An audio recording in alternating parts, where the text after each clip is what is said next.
अस्सलाम वालेकुम। किसी भी महीने की 24 तारीख जब करीब आती है तो भारत के अंदर सफ़े मातम बिछ जाता है, क्योंकि ये वो तारीख है जब उनकी एविएशन इंडस्ट्री जो है सर पकड़ कर बैठ जाती है कि कब पाकिस्तान अपनी फ़िज़ाई हदूद उनके लिए खोलेगा, क्योंकि ये फ़िज़ाई हदूद बंद होने की वजह से भारत की एविएशन इंडस्ट्री तकरीबन तबाह हो चुकी है। हर महीने सिर्फ एयर इंडिया को 14 अरब रुपए का नुकसान हो रहा है। यानी पाकिस्तानी रुपयों में अगर तखमीना लगाया जाए तो 14 अरब रुपए का नुकसान हर महीने एयर इंडिया को बर्दाश्त करना पड़ा है। और अब तक पिछले 5 महीने से, जब से पाकिस्तान ने एविएशन इंडस्ट्री के लिए पाबंदी लगा रखी है भारत की कि वो पाकिस्तान की फ़िज़ाई हदूद इस्तेमाल नहीं कर सकते, अब तक भारत को तकरीबन 70 अरब रुपए पाकिस्तानी का नुकसान हो चुका है। और ये नुकसान मजीद बढ़ने जा रहा है, क्योंकि पाकिस्तान ने अगले 1 महीने के लिए भी फ़िज़ाई हदूद पर पाबंदी आयद कर दी है। यानी कि अब 24 अक्टूबर तक भारतीय एयरलाइंस पाकिस्तान की फ़िज़ाई हदूद इस्तेमाल नहीं कर सकती। ये न सिर्फ उनकी एविएशन इंडस्ट्री के लिए नुकसानदेह नहीं है, बल्कि ये उनकी ओवरऑल टूरिज्म इंडस्ट्री के लिए नुकसानदेह, ये उनकी होटल इंडस्ट्री की तबाही का भी सामान बन रही है। और भारत इस वक्त जो वहाँ की एयरलाइंस हैं वो हुकूमत पर भी दबाव डाल रही है कि खुदा का वास्ता है किसी तरह इस मसले से उनकी जान छुड़ाई जाए, क्योंकि उनको मशरिक की जानिब से मगरिब की जानिब जाने वाली जो हर परवाज़ है उसमें लाखों रुपए का इजाफी खर्च बर्दाश्त करना पड़ रहा है। और ये इजाफी खर्च जो है मुसाफिरों पर डाला जा रहा है, और मुसाफिरों की तादाद जो है परवाज़ों में जो इस्तेमाल कर रहे थे वो अब मुसाफिरों की तादाद कम होती चली जा रही है, या फिर एयरलाइंस के एक्सपेंसेस बढ़ रहे हैं। और अगर मुसाफिरों को टिकट में रिलीफ देंगे तो एयरलाइन को वो पैसा अपनी जेब से देना पड़ेगा।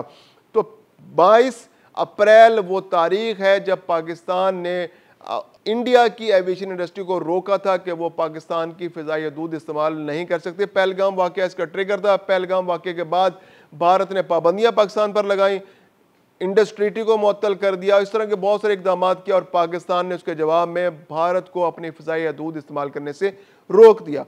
और वो दिन है और आज का दिन है, एयर इंडिया को तकरीबन 3 घंटे इजाफी सफ़र करके मगरिब की जानिब जाना पड़ता है। अब कौन सी एयरलाइंस मुतासर हो रही हैं, कौन सी डेस्टिनेशन मुतासर होती हैं? पाकिस्तान चूंकि इंडिया के साथ है, इंडिया के मगरबी बॉर्डर के साथ है, तो अगर आपने ईरान जाना है, अगर आपने अफगानिस्तान जाना है, अगर आपने सेंट्रल एशिया जाना है, अगर आपने यूरोप जाना है, अगर आपने अमेरिका जाना है, अगर आपने कनाडा जाना है, अगर आपने जनूबी अमेरिका जाना है, अगर आपने अफ्रीका जाना है, तो आपकी हर परवाज़ को पाकिस्तान के ऊपर से गुजरना पड़ेगा। और अगर पाकिस्तान को आप अवॉइड करेंगे तो आपको इजाफी पेट्रोल खर्च करना पड़ेगा। आपकी जो परवाज़ का दौरानिया है वो 1 घंटे से लेकर 3 घंटे तक भी बढ़ सकता है। और एक परवाज़ जब उसका दौरानिया बढ़ेगा तो उसका जो इजाफी खर्च है वो $3000 से लेकर $15,000 फ़ी परवाज़ बढ़ सकता है। यानी कि एक एयरलाइन जो है वो लाखों रुपए इजाफी खर्च कर रही है, और ये लाखों रुपए तो अपनी जेब से हर बार नहीं खर्च कर सकती, या तो मुसाफिरों पर डालेगी या फिर वह हुकूमत के सामने जाकर हाथ जोड़ेगी कि भाई हमें इस बात से बचा लें, हम फंस चुके हैं, बुरी तरह फंस चुके हैं। आपका जो हिंदुत्व का जो नारा था उसने हमारा बेड़ा गर्क कर दिया, आपका जो जंगी जुनून था, जो आपने चौधरी बनने का ख्वाब देखा था खित्ते का, उसने हमारी इकॉनमी का बेड़ा गर्क कर दिया है। आपने तो रॉकेट पाकिस्तान पर फेंके और पाकिस्तान ने फिर आपको जिस तरह से दंदान चिकन जवाब दिया, और आपके 6-7 तैयारे एक रात तबाह हुए। उसके बाद पाकिस्तान ने जो फुल फ्लैज जंग 10 मई को अब भारत के खिलाफ शुरू की, तो उसके बाद तो 3 से 4 घंटे में भारत मलिया मेट हो गया। उसने धूल चाट ली और उसने पांव पकड़कर अमेरिका के सीज फायर करवाया पाकिस्तान के साथ। अब उससे वो मुकरता फिरे, लेकिन अमेरिका तो इस बात की गवाही दे रहा है कि भारत के कहने पर उसने पाकिस्तान और भारत के दरमियान सीज फायर कराया। भारत को तवक्को थी कि पाकिस्तान इसके बाद अपनी जो एयर स्पेस है वो भारतीय परवाज़ों के लिए खोल देगा, लेकिन ऐसा नहीं हो सका। पाकिस्तान ने इस बारे में बड़ी क्लियर इंटेंट शो किया है कि जब तक भारत अपने रवैये पर माफ़ी नहीं करता, वो खुद फ्लेक्सिबिलिटी शो नहीं करता, वो अपने रवैये को दुरुस्त करने की कोशिश नहीं करता, या बाकी जो CBMs हैं उन पे वो अमल नहीं करता, यानी कॉन्फिडेंस बिल्डिंग्स मेजर्स नहीं लेता, तो पाकिस्तान अपनी फ़िज़ाई हदूद भारत के लिए नहीं खोलेगा। इब्तदाई तौर पर तो पाकिस्तान ने तमाम एयरलाइंस के लिए अपनी फ़िज़ाई हदूद बंद कर दी थी, लेकिन फिर चंद ही रोज़ बाद जो इंटरनेशनल एयरलाइंस है वो भारत के लिए उनकी परवाज़ों की इजाज़त मिल गई थी। सिर्फ एयर इंडिया और एयर इंडिगो और इसके अलावा जो भारत की 1-2 एयरलाइंस हैं उनको परवाज़ों की इजाज़त नहीं थी। तो अब इस वक्त तक भारत को बहुत बड़ा नुकसान हो चुका है। एयर इंडिया का नुकसान अब तक 5 महीने में तकरीबन 70 अरब रुपए पाकिस्तानी हो चुका है। एक अंदाजे के मुताबिक अगर पाकिस्तान ने पाबंदियां बरकरार रखी तो तकरीबन भारत को एक साल के अंदर $600 मिलियन का नुकसान हो सकता है और ये $600 मिलियन जो है ये तकरीबन 280 अरब रुपए बन जाते हैं, जो किसी तरह भी भारत बर्दाश्त नहीं कर सकता। भारत की एक एयरलाइन इतना बड़ा नुकसान बर्दाश्त नहीं कर सकती। इसके अलावा ये तो सिर्फ जिक्र था एविएशन का, जो उनकी एयरलाइंस का। अगर हम बात करें कि ओवरऑल जो टूरिज्म इंडस्ट्री है, टूरिज्म इंडस्ट्री को इस पाबंदी की वजह से तकरीबन अब तक 5 महीने में $450 मिलियन का नुकसान हो चुका है, यानी कि 127 अरब रुपए का नुकसान अब तक उनकी जो इंडस्ट्री है, जो टूरिज्म इंडस्ट्री है, वो बर्दाश्त कर चुकी है। इसके अलावा जो होटल इंडस्ट्री है, होटल इंडस्ट्री को तकरीबन अब तक इस पाबंदी की वजह से 75 अरब रुपए पाकिस्तानी का नुकसान हो चुका है। जैसे मैंने बताया कि जो उनकी जो टूरिज्म इंडस्ट्री है उसको 127 अरब रुपए पाकिस्तानी को नुकसान हो चुका है और उनकी जो एविएशन इंडस्ट्री को है उसको तकरीबन 70 अरब रुपए पाकिस्तानी का नुकसान हो चुका है।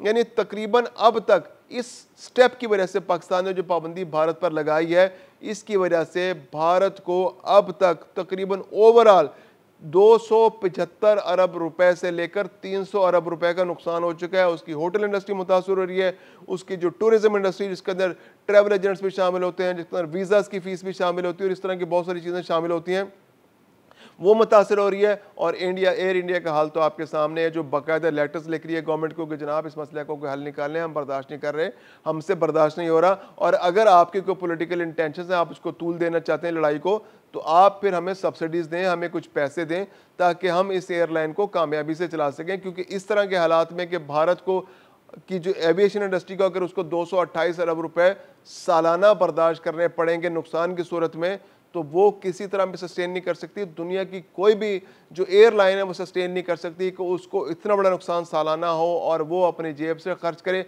या फिर वो उसका बोझ मुसाफिरों पर डाले, क्योंकि वो कंपैरेटिव नहीं रहती। जो इंटरनेशनल एयरलाइंस जिनको पाकिस्तान के ऊपर से परवाज़ की इजाज़त है वो उसको मैच कर लेती हैं, क्योंकि उनको तो इजाफी खर्च नहीं करना पड़ा। लेकिन भारत की जो अपनी एयरलाइंस है उनको ज़्यादा खर्च करना पड़ा है और उनकी एयरलाइंस का मुस्तकबिल जो है बहुत ख़तरे में। दूसरी जानिब भारत ने भी अपनी फ़िज़ाई दूध पाकिस्तान के लिए बंद कर रखी है, लेकिन पाकिस्तान को उसका नुकसान बहुत कम है। नुकसान इस तरह से बहुत कम है कि पाकिस्तान की सिर्फ 7 से 8 परवाज़ें जो हैं वो मशरिक़ की जानिब जाती हैं, यानी मलेशिया, इंडोनेशिया या सिंगापुर वगैरह जो पाकिस्तान को परवाज़ें जाती हैं, तो वो तकरीबन 1 परवाज़ रोज़ाना पाकिस्तान की जाती है। तो पाकिस्तान का नुकसान जो है वो तकरीबन 1 अरब रुपए के करीब पाकिस्तान को नुकसान इजाफी खर्च बर्दाश्त करना पड़ा है। इसके अलावा जो पाकिस्तान जो फ़िज़ाई दूध इस्तेमाल करने को जो भारत को इजाज़त देता था तो उसके कुछ चार्जेस थे, तो वो चार्जेस भी पाकिस्तान को कुछ नुकसान उसका बर्दाश्त करना पड़ा है। तो वो तकरीबन 10 से 15 अरब रुपए पाकिस्तानी जो है वो पाकिस्तान अब तक बर्दाश्त कर चुका है। लेकिन उसके मुकाबले में जो भारत पर पाकिस्तान ने पाबंदी आयद की है तो उसका मैंने जैसे आपको बताया कि तकरीबन 300 अरब रुपए पाकिस्तानी का भारत को नुकसान हो चुका। तो ये कोई मैच नहीं है। भारत बहुत बुरी तरह इसमें इस फैसले की वजह से जो उन्होंने पहलगाम वाक़े के बाद पाकिस्तान पर एक गैर ज़रूरी बिला जवाज़ हमला किया, पाकिस्तान के अंदर मुख्तलिफ जो 6 मुकामात को टारगेट किया, और उसके बाद पाकिस्तान ने जिस तरह से उनकी नाक के नीचे जो है पाकिस्तान ने हमले किए, उनको नुकसान पहुंचाया, और जिस तरह से उनकी जो पूरी जो दिफाई निज़ाम को बर्बाद कर दिया, जो उनके एयर डिफेंस सिस्टम को बर्बाद कर दिया, जो उनके गोदाम थे वो तबाह कर दिए, जो उनके अभी तो पाकिस्तान जो था उनके सनती मराकज़ तक नहीं पहुंचा था, पाकिस्तान ने सिर्फ उनकी जो मिलिट्री इंस्टॉलेशन से उनको नुकसान पहुंचाया। तो उसके बाद ही भारत बिल्कुल ज़मी बोस हो गया और भारत माफ़ी तलाफ़ी पर उतरा है। तो अब भी पाकिस्तान के साथ अगर भारत अपने ताल्लुकात ठीक करना चाहता है तो उसको CBM करने पड़ेंगे, उसको पाकिस्तान के साथ मुज़ाकरात की टेबल पर आना पड़ेगा। और पाकिस्तान बड़ा क्लियर कह चुका है कि अगर भारत मुज़ाकरात चाहता है तो उसको पहले संजीदगी का मुज़ाहरा करना पड़ेगा। संजीदगी का मुज़ाहरा करके जब भी पाकिस्तान और भारत बैठेंगे तो फिर कॉम्पोजिट डायलॉग्स होंगे, यानी कि जामे मुज़ाकरात होंगे। सिर्फ एक इशू पर बात नहीं होगी, फिर दहशतगर्दी पर भी बात होगी। जो भारत पाकिस्तान के अंदर दहशतगर्दी करा रहा है उस मसले को भी उठाया जाएगा, कश्मीर के मसले को भी उठाया जाएगा, सियाचिन पर भी बात होगी, सर क्रीक पर भी बात होगी, तजारत पर भी बात होगी, पीपल टू पीपल कॉन्टेक्ट पर भी बात होगी, कल्चरल हर शोबे पर बात होगी। तो फिर ये सिर्फ एक शोबा नहीं होगा, फिर एविएशन का मामला भी उसी के अंदर डिस्कस होगा और पाकिस्तान और भारत के ताल्लुकात उसी वक्त नॉर्मलाइज हो सकते हैं जब भारत संजीदगी का मुजाहरा करेगा, कॉम्पोजिट डायलॉग्स के लिए राजी होगा और मुज़ाकरात की टेबल पर वापस आएगा। और फिर ये छोटे छोटे स्टेप्स हैं जिनके ज़रिए पाकिस्तान और भारत एक दूसरे का एतमाद बहाल कर सकते हैं और फिर एविएशन इंडस्ट्री की कुछ चांस बन सकता है। जब तक फ़ज़ाई हदूद बंद है, भारत के एविएशन इंडस्ट्री का कोई चांस नहीं है।